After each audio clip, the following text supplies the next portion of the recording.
Hello student. हम पढ़ा रहे हैं सेवेंथ क्लास की एनसीईआरटी इतिहास।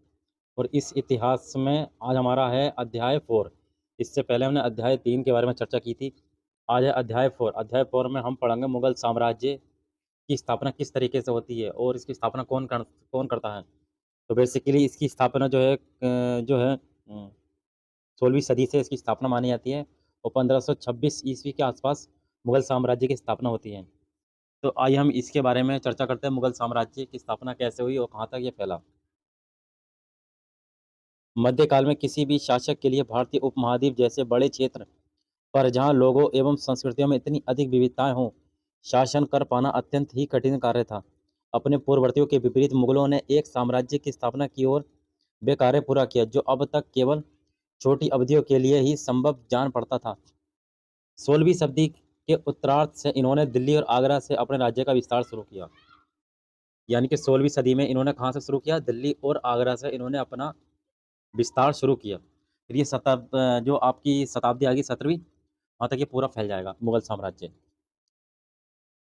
और 17वीं शताब्दी में लगभग संपूर्ण महाद्वीप पर अधिकार प्राप्त कर लिया।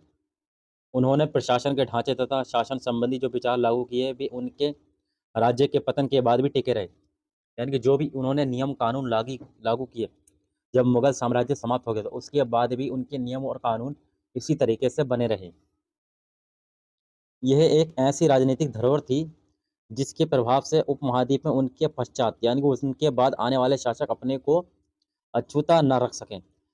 भारत के प्रधानमंत्री स्वतंत्रता दिवस पर मुगल शासकों के निवास स्थान दिल्ली के लाल किले की प्राचीर से राष्ट्र को संबोधित करते हैं।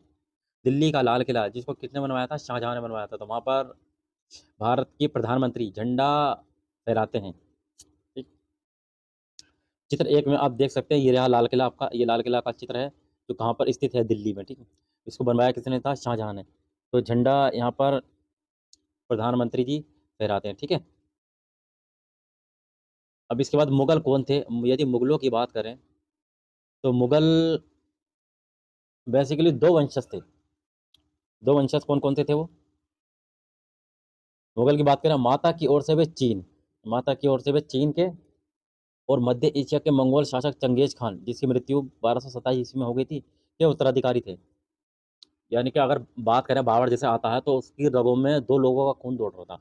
उसकी माता जो थी वो चीन की ओर से थी। ठीक। लेकिन पिता जो थे वो चंगेज खान यानी मंगोल शासक थे। तो दो दो लोग रगों का बाबर के उसमें खून दौड़ता था। ठीक।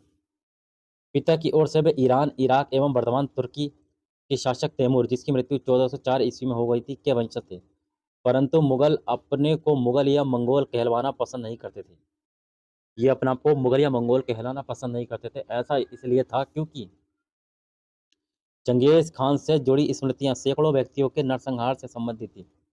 यानी कि जो चंगेज खान था वो बहुत ही खूंखार व्यक्ति था। उसने काफ़ी लोगों की हत्या की थी। वो नरसंहार व्यक्ति था। इसलिए जो मुगल थे वो अपने आप को चंगेज खान कहलवाना पसंद नहीं करते थे। ये स्मृतियां मुगलों के प्रतियोगियों उज्बेकों से भी संबंधित थी। दूसरी तरफ मुगल जो है तैमूर के वंशज होने पर गर्व का अनुभव करते थे। ज़्यादा इसलिए क्योंकि उनके इस महान पूर्वज ने 1398 ईस्वी में दिल्ली पर कब्जा कर लिया था। अगला है आपका चित्र 2 में। ये चित्र 2 का चित्र अभी मैं आपको दिखाऊंगा। ये जो एक मुगल सम्राट बैठा हुआ है जो कौन है? तैमूर है। ठीक। तैमूर है। बाकी जो इसके उत्तराधिकारी हैं ये बैठे हुए। ठीक। अभी मैं आपको चित्र में दिखा दूंगा जिसमें आपको उत्तराधिकारी होंगे जैसा बाबर होगा, हुमायूं होगा। ठीक है। और इसके जो पुत्र हैं मीरन शाह ये पुत्र होंगे इसके। तो ये बीच में जो बैठा हुआ तैमूर बैठा हुआ। ठीक। तैमूर जैसे एक चित्र बना रखा और ये कुछ उनको समझा रहा, कुछ संदेश दे रहा। पहले हम इसके बारे में थोड़ा देख लेते हैं। तैमूर उसके उत्तराधिकारी और मुगल सम्राटों का एक लघु चित्र है जो 1202 वो 1702 1712 तक का मध्य उसका शासन रहेगा। मध्य में तैमूर है यानी कि मध्य में तैमूर है और दाईं ओर उसका पुत्र मीरन शाह जो प्रथम मुगल सम्राट बाबर का लकड़दादा था। और उसके बाद जो अबू सैयद बाबर के दादा थे। तैमूर की बाईं ओर सुल्तान मोहम्मद मिर्जा बाबर के परदादा थे और उमर शेख बाबर के पिता हैं। तैमूर की दाईं ओर तीसरे, चौथे और पांचवें व्यक्ति मुगल सम्राट बाबर। बाबर के बाद फिर कौन सा आगा? अकबर। अकबर और फिर शाहजहाँ हैं, उसके दाईं ओर उसी क्रम में हुमायूं, जहांगीर और औरंगजेब बैठे हुए हैं। ये एक लघु चित्र बना रखा, आप इस तरीके से चित्र में देख सकते हैं। ये चित्र रहा, ये मान लो क्या है, तैमूर बैठा हुआ, ठीक। इस तरफ ये सारे शासक बैठे हुए हैं, जैसे मान लिया बाबर रहा, हुमायूं रहा, ठीक, और आपका औरंगजेब है, ठीक है, शाहजहाँ है आपका। इस तरीके से सब लोग बैठे हुए हैं और ये बीच में बैठा तैमूर, तो इनको कुछ न कुछ संदेश दे रहा है, ठीक है। चलिए और देखते हैं आगे क्या है। उन्होंने अपनी वंशावली का प्रदर्शन चित्र बनाकर किया, चित्र बनाकर अपनी वंशावली का प्रदर्शन कर दिया। प्रत्येक मुगल शासक ने तैमूर के साथ अपना चित्र बनवाया। चित्र फर्स्ट को देखिए, जो तैमूर और मुगलों के समूह में तस्वीर प्रदर्शित करता है। अब मुगल सैन्य अभियान देखते हैं। मुगल सैन्य अभियान, ये आप देख सकते हैं, ये हाथी हैं, इस हाथी पर कुछ बैठे हुए हैं और ये चारों तरफ सेना है और क्या बोले हैं, घोड़े वगैरह, ठीक है। प्रथम मुगल शासक कौन था? बाबर था। 1526 से लेकर 1530 तक इसका टाइम पीरियड रहेगा और इसी ने मुगल साम्राज्य की नींव डाली थी, बाबर ने, ठीक। ने जब 1494 में फरगना राज्य का उत्तराधिकारी प्राप्त किया, तो ये कहाँ का राजा था? फरगना का, ठीक, फरगना का राजा था कौन? बाबर। तो उसकी उम्र केवल 12 वर्ष थी। कितनी साल थी? 12 साल उम्र थी जब ये इनने फरगना को हासिल किया था। मंगोलों की दूसरी शाखा, उज्बेकों के आक्रमण के कारण उसे अपनी पैतृक गद्दी छोड़नी पड़ी। उज्बेकों ने उस पर आक्रमण कर लिया तो उसे अपनी गद्दी छोड़नी पड़ी थी वहाँ पर फरगना यानी काबुल में। अनेक वर्षों तक भटकने के बाद उसने 1504 में काबुल पर कब्जा कर लिया। उसने 1526 में दिल्ली के सुल्तान थे इब्राहिम लोदी को पानीपत में हराया और दिल्ली और आगरा को अपने कब्जे में कर लिया। कब? 1526 ईस्वी में दिल्ली का सुल्तान था इब्राहिम लोदी, इसको पानीपत के युद्ध में हराया था और दिल्ली और आगरा पर कब्जा कर लिया। यहीं से बाबर क्या मुगल साम्राज्य की नींव डाल देता भारत में। तालिका फर्स्ट में दिखाया गया, तालिका फर्स्ट ही आपको दिखाया था। इसमें क्या है, मुगलों के प्रमुख सैन्य अभियानों को दिखाया गया है। इसे ध्यान से पढ़िए। क्या आप इस लंबे घटनाक्रम में कोई पुनरावृत्ति ढूंढ सकते हैं? उदाहरण के लिए आप यहाँ गौर करें कि अफगान मुगल सत्ता के लिए तत्कालीन खतरा थे। अफगान, ठीक। मुगल और अहोम अध्याय 7 में हम पढ़ेंगे। सिक्कों के बारे में अध्याय 8 में पढ़ेंगे और 10 में पढ़ेंगे, एवं मेवाड़ और मारवाड़ अध्याय 9 में पढ़ेंगे। ये संबंधों पर गौर करें, ठीक है। अगला आपका सफ़ाविद, ईरान से अकबर और हुमायूं के संबंधों में क्या अंतर था? क्या औरंगजेब के शासनकाल में गोलकुंडा और बीजापुर के अधिग्रहण से दक्षिण में युद्ध का अंत हो पाया था? चित्र 4 आपको देख के बताना है। ये कब? 16वीं शताब्दी का चित्र है। 16वीं शताब्दी के युद्धों में तोप और गोलाबारी का पहली बार प्रयोग हुआ था, इस्तेमाल होता। बाबर ने इनका प्रयोग पानीपत की पहली लड़ाई में प्रभावी ढंग से किया था। या तोपों का प्रयोग देख सकते हैं, लेकिन बाबर ने इसका पहला प्रयोग कब? पानीपत के युद्ध में किया था, ठीक। और इसके दो तोपची थे जो इसको चलाते थे, जिनका नाम था मुस्तफ़ा कमाल, ऐसे कुछ इनके नाम थे जो इस तोप को चलाया करते थे। इसी तोपों के जरिए इसने जंग अपनी करी थी फतेह, ठीक। और ये तोपों की पद्धति इनने किससे ली थी? उज्बेकों से ली थी, ठीक है। उज्बेकों से इनने सीखा था, उसी से इन्होंने प्रेरित हुआ था ये तोपों को चलाने की पद्धति। अब तालिका फर्स्ट, मुगल सम्राट। अब बाबर के बारे में हम देख लेते हैं। बाबर का टाइम पीरियड आपने देखा 1226 से लेकर 1230 तक, वो 1526 से लेकर 1530 तक इसका बाबर का टाइम पीरियड रहेगा। प्रमुख अभियान और घटनाएं इसके बारे में देख लेते हैं हम। बाबर का जो 1526 ईस्वी में पानीपत का पहला युद्ध हुआ था, इब्राहिम लोदी एवं उसके अफगान समर्थकों को हराया था। तो बाबर ने पानीपत के युद्ध में इब्राहिम लोदी को हराया था। फिर इसके बाद में 1526 ईस्वी में खानवा का युद्ध, ये राणा सांगा राजपूत राजा था, उनके समर्थकों को हराया था बाबर ने। फिर 1528 ईस्वी में चंदेरी का युद्ध हुआ था, इसमें राजपूतों को हराया था बाबर ने। अपनी मृत्यु के पहले दिल्ली और आगरा में मुगल नियंत्रण स्थापित किया। अब हुमायूं के बारे में देख लेते हैं, हुमायूं के बारे में, ठीक। हुमायूं के बारे में 1530 से लेकर 1540 तक इसका टाइम पीरियड रहेगा, लेकिन ये फिर चला जाएगा, फिर कुछ टाइम बाद फिर आएगा। फिर 1555 से लेकर 1556 तक अपना शासन करेगा। 1556 के बाद उसकी एक मृत्यु हो जाती है बाद में। हुमायूं ने अपने पिता की वसीयत के अनुसार जायदाद का बंटवारा किया। प्रत्येक भाई को एक प्रांत मिला। उसके भाई मिर्जा कामरान की महत्वाकांक्षाओं के कारण हुमायूं अपने अफगान प्रतिद्वंदियों के सामने फीका पड़ गया। शेर खान ने हुमायूं को दो दो बार हराया। 1539 में चौसा के युद्ध में हराया था, 1540 ईस्वी में कन्नौज के युद्ध में हराया था, ठीक है नहीं। किसने हराया था? शेर खान, जिसे शेरशाह सूरी के नाम से भी जानते हैं। 1539 ईस्वी में चौसा के युद्ध में हराया था और 1540 ईस्वी में कन्नौज के युद्ध में हराया था। कन्नौज के युद्ध में हारने के बाद कन्नौज के युद्ध को हम बेलग्राम के युद्ध के नाम से भी जानते हैं। तो इसको हराने के बाद एक ये कहाँ पर कूद गया था, नदी में कूद गया था। तो एक भिश्ती था, भिश्ती ने इसकी जान बचाई थी, तो हुमायूं ने इसको एक दिन के लिए बादशाह बनाया था, भिश्ती ने। ठीक है, ये कुछ कहानी है उसके पीछे की। ईरान में हुमायूं ने सफ़ाविद शाह की मदद ली थी।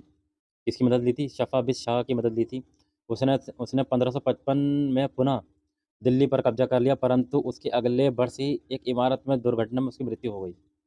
हुमायूं की मृत्यु एक इमारत में, कहते हैं ना कि सीढ़ियों से गिर के, दीन पनाह भवन का महल है, सीढ़ियों से गिरकर इसकी मृत्यु हो गई हुमायूं की। लेकिन 1555 ईस्वी में कब्जा कर लेता, लेकिन ज़्यादा टाइम पीरियड नहीं रहता, 1 साल के बाद ही उसकी मृत्यु हो जाती है हुमायूं की। अगला देख लेते हैं अकबर। ये सब इसके बेटे हैं, ठीक है नहीं। जैसे बाबर का बेटा हुमायूं, और हुमायूं का बेटा अकबर, और अकबर का बेटा फिर आपका कौन सा आ गया? अकबर का बेटा कौन सा होगा आपका? शाहजहाँ। ठीक है, नहीं, अकबर का बेटा शाहजहाँ नहीं, अकबर का बेटा आ गया जहांगीर, जिसको हम सलीम के नाम से जानते हैं। सलीम, सलीम, जहांगीर, और जहांगीर का बेटा आगा फिर शाहजहाँ आपका, और शाहजहाँ का बेटा आगा फिर आपका औरंगजेब। ठीक है नहीं, ये कड़ी चलेगी आपकी। तो अकबर जो है 1556 से लेकर के 1605 ईस्वी तक रहेगा अकबर का टाइम पीरियड। 13 वर्ष की अल्पायु में अकबर सम्राट बना। उसके शासनकाल को 3 अवधियों में विभाजित किया जा सकता है। जैसे 3 टाइम पीरियड में इसको बांटा जाएगा। उसके शासनकाल को 3 भागों में बांटा गया। एक, 1556 और 1570 के मध्य अकबर अपने संरक्षक बैरम खान और अपने घरेलू कर्मचारियों से स्वतंत्र हो गया। 1556 से लेके 1570 ईस्वी में उसने सूरी और अन्य अफगानी निकटवर्ती राज्यों मालवा, गोंडवाना तथा अपने सौतेले भाई मिर्जा हकीम और उज्बेकों के विद्रोह को दबाने के लिए सैन्य अभियान चलाए। इनको दबाने के लिए, जो मालवा हो गया, गोंडा हो गया, और उसका सौतेला भाई था मिर्जा हाकिम, इसके विद्रोह को दबाने के लिए इन्हें सैन्य अभियान चलाए। लेकिन 1568 में सिसोदिया की राजधानी चित्तौड़ और 1569 में रणथंभौर पर कब्जा कर लिया। नंबर 2 है 1570 और 1585 के मध्य गुजरात के विरुद्ध सैनिक अभियान हुए। इन अभियानों के बाद उसने पूर्व में बिहार, बंगाल और उड़ीसा में अभियान चलाए, जिन्हें 1579-80 में मिर्जा हकीम के पक्ष में हुए विद्रोह ने और जटिल कर दिया। और नंबर 3 देख लेते हैं। 1585 से लेकर 1605 के मध्य अकबर के साम्राज्य का विस्तार हुआ। इसमें उत्तर पश्चिम में अभियान चलाए गए, सफ़ाविदों को हराकर कंधार पर कब्जा किया गया और कश्मीर को भी जोड़ लिया गया। मिर्जा हाकिम की मृत्यु के पश्चात काबुल को भी अपने राज्य में मिला लिया। दक्षिण में अभियानों की शुरुआत हुई और बरार रहा, खानदेश रहा, अहमदाबाद रहा के कुछ हिस्सों को भी उसने अपने राज्य में मिला लिया। अपने शासन के अंतिम वर्षों में अकबर की सत्ता राजकुमार सलीम के विद्रोह के कारण लड़खड़ाई। यही सलीम आगे चलकर क्या बनेगा? जहांगीर के नाम से जाना जाएगा। अब आप देख लेते हैं अकबर का लड़का है जहांगीर। ठीक है, ये आप जहांगीर का इमेज देख सकते हैं। जहांगीर, जहांगीर आपका 1605 से लेकर 1627 ईस्वी तक रहेगा जहांगीर। और जहांगीर के बाद ही बारे में यदि चर्चा करें, जहांगीर ने क्या करा? जहांगीर ने अकबर के सैन्य अभियानों को आगे बढ़ाया। जो अकबर ने अभियान किए थे और जहांगीर ने उसी को और आगे बढ़ा दिया। जैसे मेवाड़ के सिसोदिया शासक अमर सिंह ने मुगलों की सेवा स्वीकार की। इसके बाद सिखों, अहोमों और अहमदनगर के खिलाफ अभियान चलाए, जो पूर्णतः सफल नहीं हुए। जहांगीर के शासन के अंतिम वर्षों में राजकुमार खुर्रम, जो बाद में सम्राट शाहजहां कहलाया, ने विद्रोह कर दिया था। जहांगीर की पत्नी थी नूरजहां ने शाहजहां को हाशिए पर धकेलने के प्रयास किए, जो असफल रहा था। जहांगीर की पत्नी नूरजहां ने, और इस शाहजहां ने क्या करा था? विद्रोह भी कर दिया था।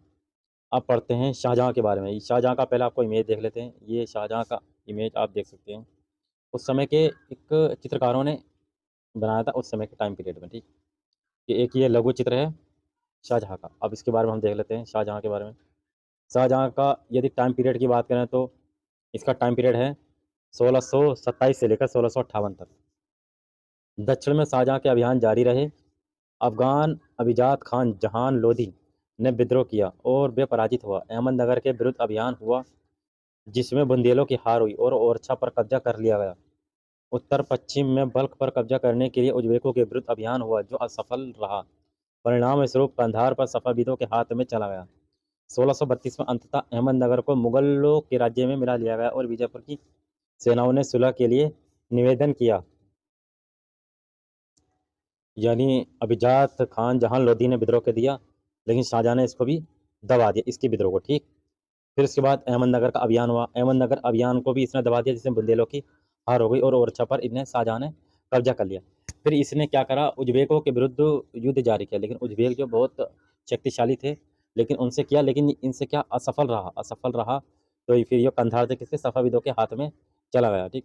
फिर अहमदनगर को मुगल साम्राज्य में मिला लिया गया और बीजापुर की सेनाओं को सुलह करने के लिए निवेदन कर दिया गया। अब 1657 और 1658 में यदि बात करें हम, शाहजहां के पुत्रों के बीच उत्तराधिकारी को लेकर झगड़ा शुरू हो गया। शाहजहां की लास्ट स्टेज चल रही थी, फिर इसके उत्तराधिकारी यानी कि जमीन जायदाद को लेकर उत्तराधिकारी का युद्ध छिड़ गया। इसमें जो है औरंगजेब की विजय हुई और दारा शिकोह समेत उसके 3 भाइयों को मौत के घाट उतार दिया गया। शाहजहां को उसकी शेष जिंदगी के लिए आगरा में कैद कर दिया गया। शाहजहां को कहाँ, आगरा में कैद कर दिया गया। अब उत्तराधिकारी के लिए युद्ध हो गया, ये ऐसा समझ लो युद्ध जैसे भाइयों भाइयों में लड़ाई हुई, तो भाइयों भाइयों में लड़ाई होकर के भाइयों में सबको मौत के घाट उतार दिया, सिर्फ औरंगजेब ही बचा था और उसी की जीत हुई थी। अब औरंगजेब के बारे में हम पढ़ लेते हैं। ये औरंगजेब का आप चित्र देख सकते हैं, ये औरंगजेब का लघु चित्र है, ठीक है। ये औरंगजेब ऐसा बादशाह था, इसकी नीति बिल्कुल बहुत ही इस तरीके से थी कि बहुत ही हस्तक्षेप होगा इसके। जैसे 1658 से लेकर 1707 ईस्वी तक चलेंगे। 1707 ईस्वी में औरंगजेब की मृत्यु हो जाएगी, फिर इसका बेटा आएगा जिसको हम बोलेंगे बहादुर शाह प्रथम, इसको शाह आलम प्रथम के नाम से भी जानते हैं, ठीक है। 1663 में उत्तर पूर्व में अहोम की पराजय हुई, परंतु उन्होंने 1680 में पुनः विद्रोह कर दिया, ठीक। यानी कि अहोम की तो हार हुई, लेकिन फिर से अहोम ने 1680 में फिर विद्रोह कर दिया। उत्तर पश्चिम में यदि बात करें, यूसुफजई और सिखों के विरुद्ध अभियानों को अस्थायी सफलता मिली। मारवाड़ के राठौर राजपूतों ने मुगलों के खिलाफ विद्रोह कर दिया। इन्होंने मारवाड़ के राठौर राजपूतों ने मुगलों के विरुद्ध विद्रोह कर दिया। इसका कारण था कि उनकी आंतरिक राजनीतिक और उत्तराधिकारी के मसलों में मुगलों का हस्तक्षेप। मराठा सरदार शिवाजी के विरुद्ध मुगल अभियान प्रारंभ में सफल रहे, परंतु औरंगजेब ने शिवाजी का अपमान किया और शिवाजी आगरा स्थित मुगल कैदखाने से भाग निकले। उन्होंने अपने को स्वतंत्र शासक घोषित करने के पश्चात मुगलों के विरुद्ध पुनः अभियान चलाया। तो शिवाजी को औरंगजेब ने क्या, आगरा के जयपुर महल में कैद कर लिया था, लेकिन शिवाजी यहाँ से भागने में सफल हुए और इन्होंने अपनी स्वतंत्र संस्था की स्थापना करके मुगलों के विरुद्ध पुनः अभियान चलाया। अब एक राजकुमार अकबर ने औरंगजेब के विरुद्ध विद्रोह कर दिया। किन, अकबर ने औरंगजेब के विरुद्ध विद्रोह कर दिया, जिसमें उसे मराठा और दक्षिण की सल्तनत का सहयोग मिला। इसकी सहायता इसने किन्ने की थी, मराठा और दक्षिण की सल्तनत ने। अंततः वे सफाविद ईरान भाग गया। कौन, अकबर। अकबर के विद्रोह के बाद औरंगजेब ने दक्षिण के शासकों के विरुद्ध सेनाएं भेजी कि तुम लोगों ने इसकी सहायता की, अकबर की, अब तुम जो है मुझसे युद्ध करो। 1685 में बीजापुर और 1687 में गोलकुंडा को मुगलों ने अपने राज्य में मिला लिया, ठीक। इसी कारण से 1685 में किसको, बीजापुर को, और 1687 में गोलकुंडा को अपने राज्य में मिला लिया। 1658 में औरंगजेब ने दक्षिण में मराठों जो छापामार पद्धति का उपयोग कर रहे थे के विरुद्ध अभियान का प्रबंधन स्वयं किया। औरंगजेब को उत्तर भारत में सिखों, जाटों और सतनामियों, उत्तर पूर्व में अहोम मतलब असम और दक्षिण में मराठों के विरुद्ध विद्रोह का सामना करना पड़ा, जैसे औरंगजेब को। उसके बाद मृत्यु के बाद उत्तराधिकारी के लिए फिर युद्ध शुरू हो गया। तो औरंगजेब की मृत्यु हो गई तो इसके भी पुत्र थे, इनके पुत्रों को भी लेकर उत्तराधिकारी का युद्ध छिड़ गया। जैसे शाहजहां था, शाहजहां के बाद उत्तराधिकारी का युद्ध हुआ, इसके भी फिर उत्तराधिकारी का युद्ध हुआ। उसके बाद धीरे धीरे मुगल सल्तनत क्या कमजोर पड़ जाएगी उसके बाद में। अभी आपका मानचित्र एक है, इस मानचित्र एक में जो आपका सम्राट अकबर है, अकबर का उसका क्षेत्र के बारे में चर्चा कर लेते हैं। इसका क्षेत्र अकबर का यहाँ तक फैला हुआ था। आप देख रहे हैं चित्तौड़, रणथंभौर, मालवा, इलाहाबाद, गोंडवाना, उड़ीसा, ठीक है, सिंध, अजमेर, दिल्ली, पानीपत, यहाँ तक इसका साम्राज्य फैला हुआ था। उत्तराधिकार की मुगल परंपराओं की यदि बात करें, मुगल ज्येष्ठ अधिकार के नियम में विश्वास नहीं करते थे, जिनमें ज्येष्ठ यानी बड़ा पुत्र अपने पिता के राज्य का उत्तराधिकारी होता था। इस तरीके से ऐसा मानते थे जैसे मान लिया कोई बाप है, उसके 4-5 बेटे, जो उसमें सबसे बड़ा होगा वही ज़मीन जायदाद का हक होगा और राज्य का अधिकार सँभालेगा। इसके विपरीत की यदि बात करें उत्तराधिकारी में वे सहदायत की मुगल और तैमूर वंशजों की प्रथा को अपनाते थे, जिसमें उत्तराधिकारी का विभाजन समस्त पुत्रों में कर दिया जाता था। इसी के विपरीत जो है मुगल और तैमूर वो ये कहते थे कि जितने उसके पुत्र हैं सब में बराबर संपत्ति बाँट दी जाएगी, ठीक। तालिका फर्स्ट में दिए गए रंगीन उद्धरणों को पढ़िए और मुगल राजकुमारों के विद्रोह से जुड़े प्रमाणों पर गौर कीजिए। इसके अनुसार उत्तराधिकारी का कौन सा तरीका सही था, ज्येष्ठाधिकार या सहदायद? ज्येष्ठाधिकार का मतलब आप समझिए, ज्येष्ठाधिकार का मतलब होता है कि यदि पिता की मृत्यु हो जाए, जो उसका सबसे बड़ा बेटा होगा उसी वही राज्य का उत्तराधिकार बनेगा, ठीक। सहदायत का मतलब यह है किसी मुगल तैमूर की परंपरा के अनुसार जो उत्तराधिकार है और जो उसकी संपत्ति है वो समस्त पुत्रों में बराबर बांट दी जाएगी। उसके नियम ये थे। अब कुछ मुगलों में हम देख लेते हैं, मुगलों के साथ जो राजपूतों के साथ जो शादियां हुई थी, जैसे जहांगीर की माँ जो थी कछवा की राजकुमारी थी, ठीक। जहांगीर एक मुगल सम्राट था और इसकी जो शादी हुई थी वो हुई थी कछवा से, कछवा की राजकुमारी से इसकी शादी हुई थी, ठीक। वे अंबर वर्तमान में जयपुर के राजपूत शासक की पुत्री थी। कौन? कछवा। इसी तरीके से बात करें जो शाहजहां की माँ थी, वे भी एक राठौर की राजकुमारी थी। वह मारवाड़ जोधपुर के राजपूत शासक की पुत्री थी, ठीक है। अब मुगलों के कुछ अन्य शासकों के बारे में हम संबंध देख लेते हैं, क्या क्या है इसमें। तालिका फर्स्ट को फिर से देखो, आप पाएंगे कि मुगलों ने उन शासकों के विरुद्ध लगातार अभियान किए जिन्होंने उनकी सत्ता को स्वीकार करने से इनकार कर दिया था, ठीक। जैसे अकबर था, तो अकबर ने सभी जितने भी क्षेत्र वगैरह थे उन सबको पैगाम भेज दिया कि आप हमारी अधीनता स्वीकार कर लें। तो कुछ ऐसे भी राज्य थे जिन्होंने मुगल सत्ता को स्वीकार नहीं किया था। जब मुगल शक्तिशाली हो गए तो अन्य कई शासकों ने स्वेच्छा से उनकी सत्ता स्वीकार कर ली। जब वो पावरफुल बन गए, सोचा कि अब पावरफुल बन गए तो अब हम इनकी सत्ता स्वीकार नहीं करेंगे, तो ये हम पे आक्रमण कर देंगे, ठीक है नहीं। राजपूत इसका एक अच्छा उदाहरण है। अनेकों ने मुगल घराने में अपनी पुत्रियों के विवाह उनके उच्च पद प्राप्त किए, परंतु कईयों ने भी इसका विरोध किया। तो इन्होंने जो राजपूत जो राजा थे, इन्होंने सोचा कि अपनी पुत्री का विवाह इनसे कर दो, फिर आपको ऊंचे ऊंचे पद मिल जाएंगे इसमें। सिसोदिया राजपूत, कौन सा? सिसोदिया राजपूत लंबे समय तक मुगलों की सत्ता को स्वीकार करने से इनकार करते रहे। कौन से? सिसोदिया राजपूत।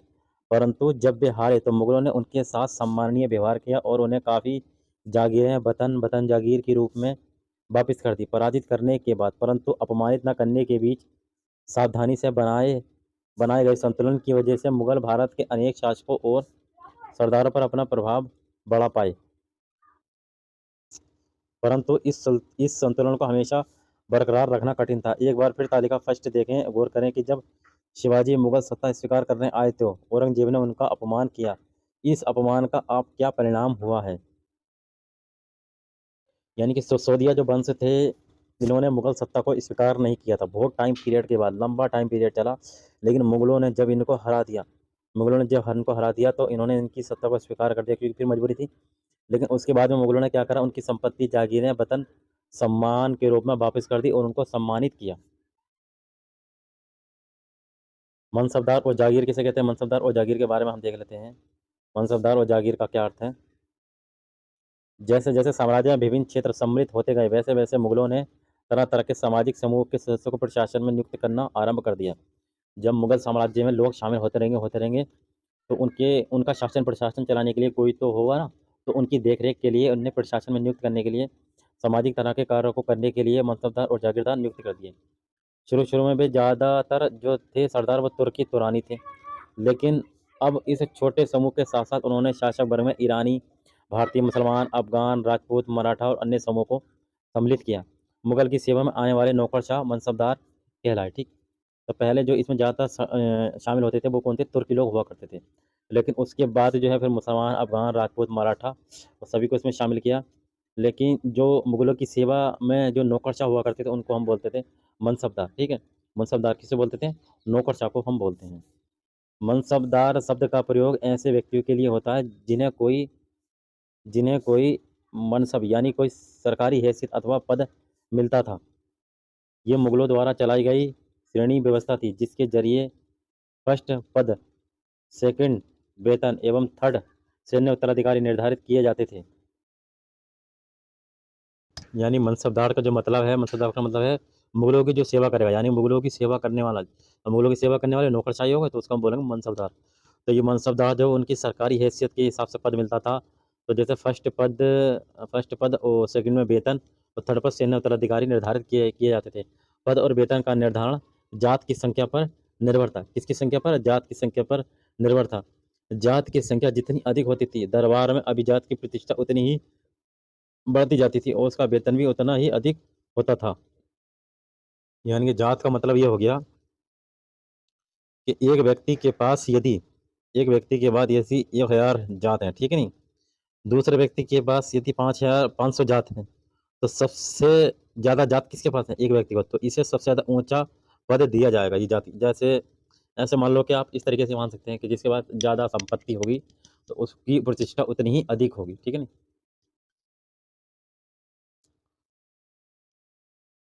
जो सैन्य उत्तरदायित्व मनसबदारों को सौंपे जाते थे, उन्हीं के अनुसार उन्हें घुड़सवार रखने पड़ते थे। मनसबदार अपने सवारों को निरीक्षण के लिए लाते थे। वे अपने सैनिकों के घोड़ों को दगवाते एवं सैनिकों का पंजीकरण करवाते थे। इन कार्यवाहियों के बाद ही उन्हें सैनिकों को वेतन देने के लिए धन मिलता था। मनसबदार जो है वेतन राजस्व एकत्रित करने वाली भूमि के रूप में पाते थे, जिन्हें हम जागीर कहते थे, जो तकरीबन इक्ताओं के नाम से जो तकरीबन इक्ताओं के समान थी, ठीक।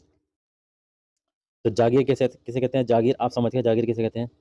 जागीर इसे कहते हैं राजस्व एकत्रित करने वाली भूमि के रूप में पाते थे, जिन्हें हम क्या कहते हैं? जागीर कहते हैं। अब जात के बारे में देख लेते हैं। जात के बारे में कि 5000 जात वाले अभिजातों का दर्जा 1000 जात वाले अभिजातों से ऊंचा होता था। अकबर के शासनकाल में यदि बात करें तो ऐसे 29 ऐसे मनसबदार थे जो 5000 जात के पदवी के थे। कितने? अकबर के शासनकाल में 29 जात ऐसे थे जिनके पास 5000 का मनसब हुआ करता था। और औरंगजेब के शासनकाल में ये मनसबदारों की संख्या कितनी हो गई थी? 79, ठीक, 79 मनसबदार। मनसबदार समझ गए, यानी कि 79 जो थे वो जो बादशाह था उसकी सेवा में होते थे। इनको हम बोलते हैं नौकरशाह। नौकरशाह मतलब मनसबदार। परंतु मनसबदार जो है मुफ्तियों से भिन्न थे। अपने जागीरों पर नहीं रहते थे, ना ही उन पर प्रशासन करते थे। उनके पास अपनी जागीरों से केवल राजस्व एकत्रित करने का अधिकार था। ये राजस्व उनके नौकर उनके लिए एकत्रित करते थे, जबकि वे स्वयं देश के किसी अन्य भाग में सेवारत रहते थे। अकबर के शासनकाल में इन जागीरों का सावधानी से पूर्वक आकलन किया गया। अब किसके काल में? अकबर के काल में, ताकि इनका राजस्व मनसबदार के वेतन के तकरीबन बराबर रहे। औरंगजेब के शासनकाल तक पहुंचते पहुंचते स्थिति बदल गई। अब प्राप्त राजस्व मनसबदार के वेतन से बहुत कम था।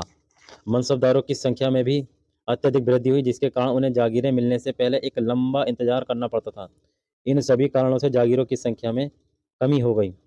फलस्वरूप कई जागीरदार जागीर रहने पर यह कोशिश करते थे कि वे जितना राजस्व वसूल कर लें। अपने शासनकाल के अंतिम वर्षों में औरंगजेब इन परिवर्तनों पर नियंत्रण नहीं रख पाया। इस कारण किसानों का अत्यधिक मुसीबतों का सामना करना पड़ा, ठीक है।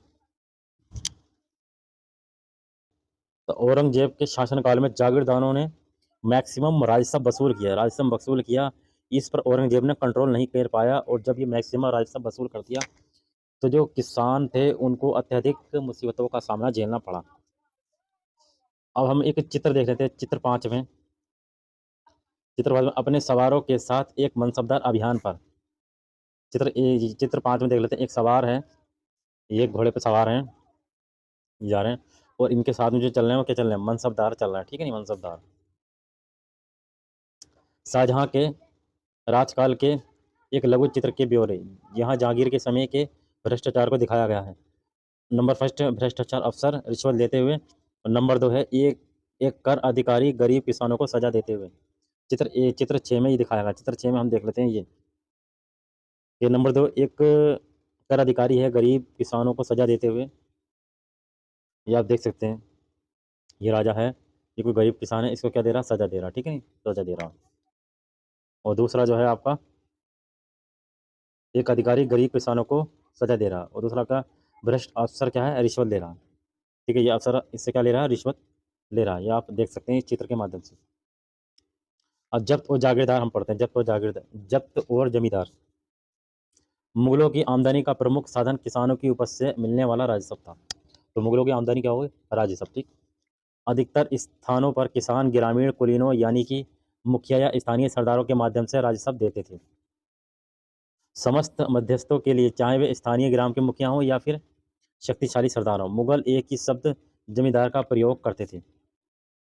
अकबर के राजस्व मंत्री कौन? टोडरमल ने 10 साल 1570 से लेकर 1580 तक की कालावधि के लिए कृषि की पैदावार, कीमतें और कृषि भूमि का सावधानीपूर्वक सर्वेक्षण किया। इन आंकड़ों के आधार पर प्रत्येक फसल पर नकद के रूप में कर राजस्व निश्चित कर दिया गया। प्रत्येक सूबे प्रांत को राजस्व मंडलों में बांटा गया और प्रत्येक की हर फसल के लिए राजस्व की दर अलग सूची बनाई गई। राजस्व प्राप्त करने की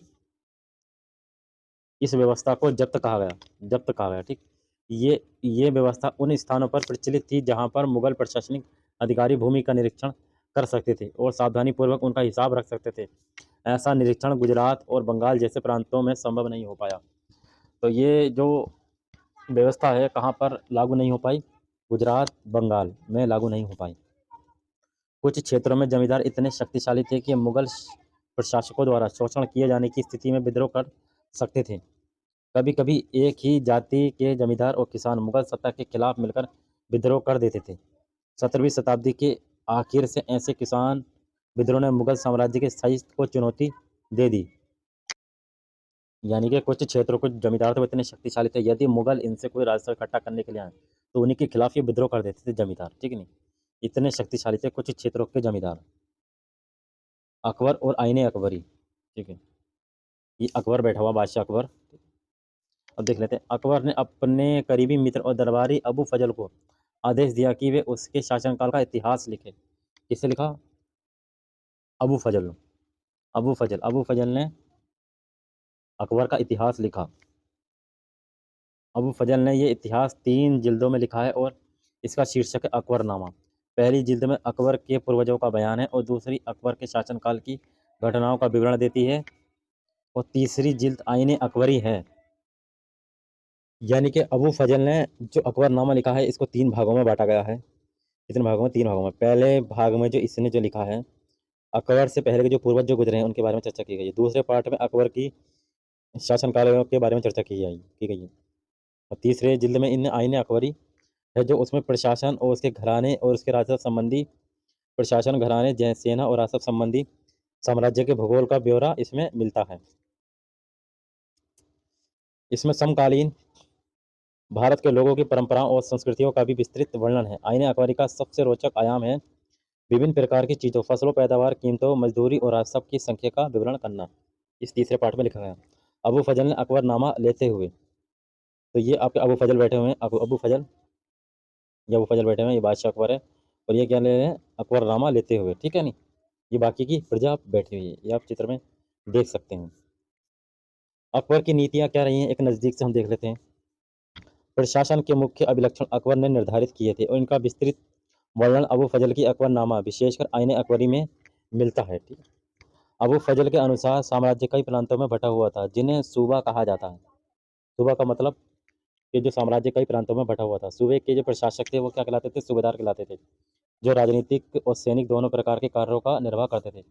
सूबेदार जो है वो राजनीतिक कार्य भी करते थे और सैनिकों का ब्यौरा, आय व्यय, लेखा जोखा का भी काम किया करते थे सूबेदार। ठीक है नहीं, इस वक्त के बारे में जानकारी हमें किससे मिलती है? अबू फजल की है अकबरनामा, और किससे? आईने अकबरी से हमें मिलती है। प्रत्येक प्रांत में एक वित्तीय अधिकारी भी होता था जो दीवान कहलाता था और कानून व्यवस्था बनाए रखने के लिए सूबों को अन्य अफसरों का सहयोग प्राप्त था, बख्शी बख्शी यानी कि सैनिक वेतनाधिकारी, सदर यानी कि धार्मिक और धर्मार्थ किए जाने वाले कार्यों का मंत्री, फौजदार, सेना नायक और कोतवाल नगर का पुलिस अधिकारी। और जहांगीर के बारे में, जहांगीर के दरबार पर नूरजहां का प्रभाव, ये चित्र 8 में देख लेते हैं। नूरजहां का फरमान, ये आपका उर्दू में लिखा गया है। अब देख लेते हैं जहांगीर के दरबार में नूरजहां का प्रभाव क्या रहा। मेहरुन्निसा ने 1611 ईस्वी में जहांगीर से विवाह किया।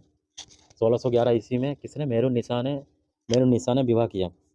अच्छा, कहते हैं ये मेहरुन्निसा जो थी वो शेर अफगान अली कुली खां भी बोलते हैं, इसकी ये पत्नी थी। ठीक, शेर अफगान की मृत्यु हो गई थी तो ये विधवा हो गई थी। अब ये काफ़ी खूबसूरत थी तो ये एक त्योहार था नौरोज़ त्योहार। नौरोज़ त्योहार के अवसर पर इस जहांगीर ने इसको देखा था और इसको देखकर काफ़ी प्रसन्न हुआ था, जिससे बाद में इन्हें 1611 ईस्वी में इससे शादी कर ली मेहरुन्निसा से, नूरजहाँ। ठीक है, बाद में इसकी कई सारी उपाधियाँ भी रहेंगी और उसे नूरजहाँ का खिताब मिला। नूरजहाँ हमेशा जहांगीर के प्रति अत्यधिक वफ़ादार रही, उसको समय-समय पर सहयोग देती रही। नूरजहाँ के सम्मान में जहांगीर ने चांदी के सिक्के जारी किए। जहांगीर ने किसके? चांदी के सिक्के चलाए नूरजहाँ के सम्मान में, जिनमें एक ओर उसके स्वयं की खिताब उत्कीर्ण और दूसरी ओर वे वाक़या रानी बेगम नूरजहाँ के नाम से गढ़ा हुआ था। बाईं ओर दिया गया दस्तावेज नूरजहाँ द्वारा जारी किया गया आदेश फरमान है। चौकोर मोहर बताती है कि उदात्त और महान महारानी नूरजहाँ, बादशाह बेगम का आदेश। गोल मोहर के अनुसार शाह जहांगीर के प्रताप से महारानी चंद्रमा देवी विवशशाली बन गई। हम कामना करते हैं कि नूरजहाँ बादशाह का युग की सर्वोत्तम महिला बने। तो ये भी सिक्का रहे, सिक्के जारी किए हैं। अकबर के अभिजात बड़ी सेनाओं का संचालन करते थे और बड़ी मात्रा में वे राजस्व खर्च कर सकते थे। जब तक वे वफादार रहे, साम्राज्य का कार्य सफलतापूर्वक चलता रहा, परंतु 17वीं शताब्दी के अंत तक कई अभिजातों ने अपने स्वतंत्र ताने-बाने बुन लिए। साम्राज्य के प्रति उनकी वफादारी उनके निजी हितों के कारण कमजोर पड़ गई। 1570 में अकबर जब फतेहपुर सीकरी में गया था, फतेहपुर सीकरी में था, तो उसने उलेमा, ब्राह्मण, जेसुइट पादरियों जो रोमन कैथोलिक थे और जरदुश्त धर्म के अनुयायियों के साथ धर्म के मामले पर चर्चा शुरू की। ये चर्चाएं जो कहाँ पर हुई? इबादत खाने में हुई थी, ठीक है नहीं? इबादत खाना कहाँ पर है आपका? ये आपका फतेहपुर सीकरी में है इबादत खाना, ठीक। अकबर की जो रुचि थी विभिन्न व्यक्तियों के धर्म और रीति रिवाजों में थी। इस विचार विमर्श से अकबर की समझ बनी रही। जो विद्वान धार्मिक रीति और मधानता पर बल देते थे, वे अकबर कट्टर होते थे। उनकी शिक्षाएं प्रजा के बीच विभाजन और असमंजस पैदा करती थीं। ये अनुभव अकबर को सुलह कुल या सर्वशांति के विचार की ओर ले गए। सहिष्णुता की ये धारणा विभिन्न धर्मों के अनुयायियों में अंतर नहीं करती थी, अपितु इसका केंद्र बिंदु ही थी। नीति शास्त्र की एक व्यवस्था जो सर्वत्र लागू की जा सकती थी, जिसमें केवल सच्चाई, न्याय और शांति पर बल था। अबू फजल ने सुलह कुल के इस विचार पर आधारित शासन दृष्टि बनाने में अकबर की मदद की थी। शासन के इस सिद्धांत को जहांगीर और शाहजहां ने भी अपनाया था, सुलह कुल की नीति को, ठीक। तो ये एक चित्र है जो आप देख सकते हैं। इसमें क्या इबादत खाने में अकबर विभिन्न धर्मों के विद्वानों के साथ चर्चाएं करते हुए ये एक लघु चित्र बना रखा, ठीक नहीं? ये बादशाह अकबर बैठे हैं और विभिन्न विद्वान बैठे हुए हैं, ठीक नहीं? जैसे ईरानी है, पारसी हैं, तो इनसे क्या विभिन्न धर्मों के बारे में चर्चा कर रहे हैं अकबर। इस चित्र में क्या आप जेसुइट पादरियों को पहचान सकते हैं? तो जेसुइट पादरियों का पहचान सकते हैं, जैसे आप ये हो सकते हैं जेसुइट पादरी, ठीक है नहीं? तो ये उस समय का चित्र बना हुआ है ये। अब हम देख लेते हैं कुछ सुलह कुल के बारे में देख लेते हैं। अकबर की सुलह कुल की नीति उनके पुत्र जहांगीर ने इस प्रकार का वर्णन किया है। इन्होंने कहा है कि ईश्वरीय अनुकंपा के विस्तृत आंचल में सभी वर्गों, सभी धर्मों के अनुयायियों की एक जगह है। यानी कि सभी धर्म और सभी जो मानने वाले हैं वो एक ही हैं।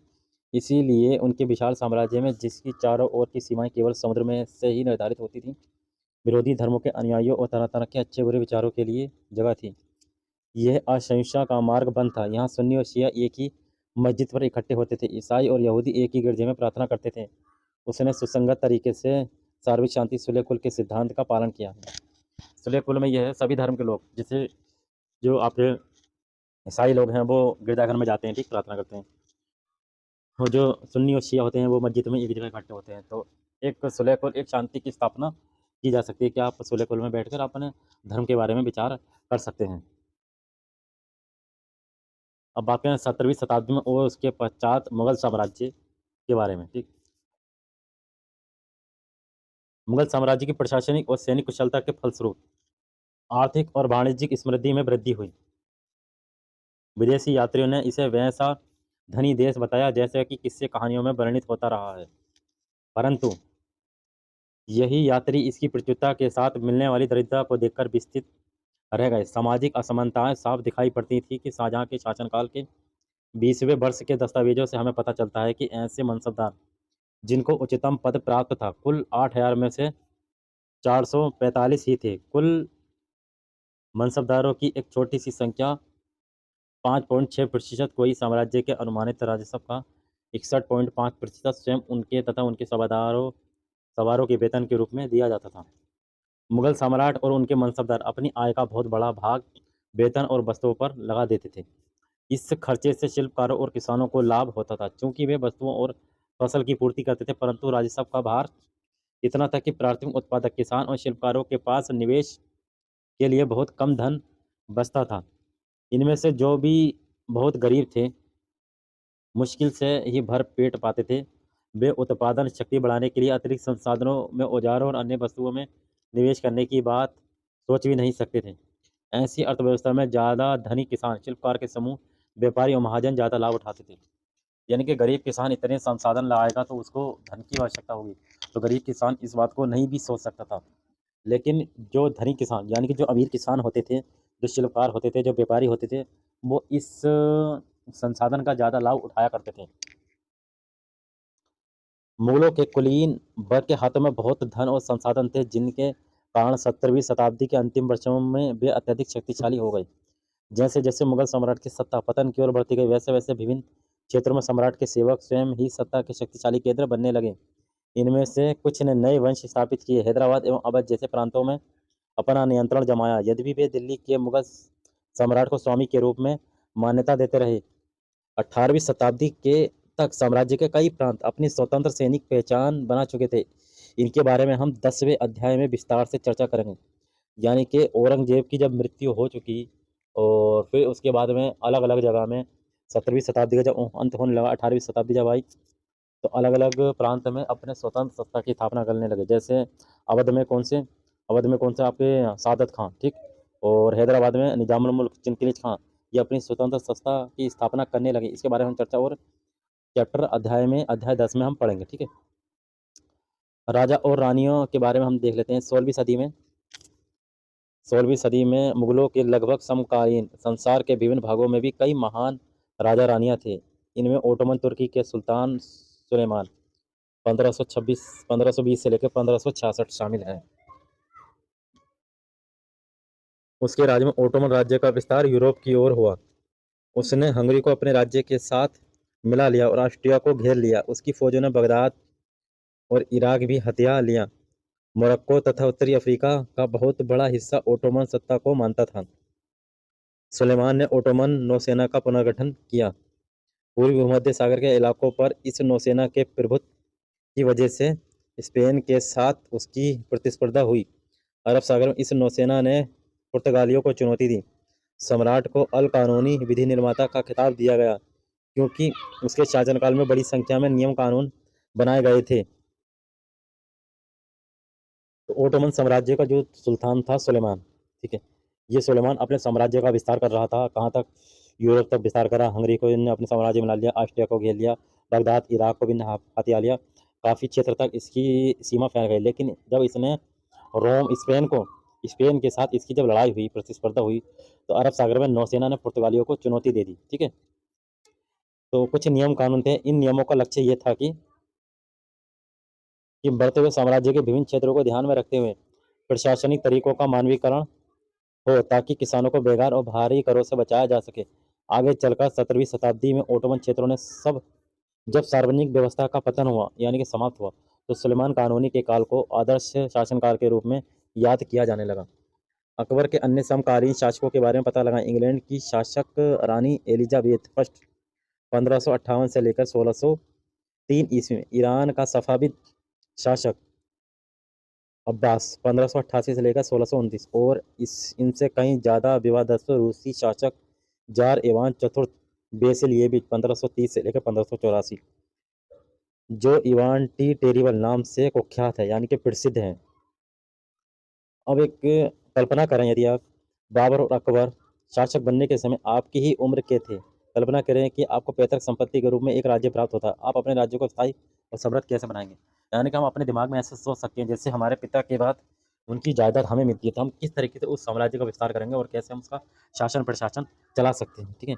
तो ये आपका चैप्टर समाप्त हो जाता है, चैप्टर 4, ठीक है नहीं, जिसमें मुगल साम्राज्य के बारे में चर्चा की थी, किस तरीके से बाबर मुगल साम्राज्य की स्थापना करता और कौन कौन से इसमें शासक होते हैं।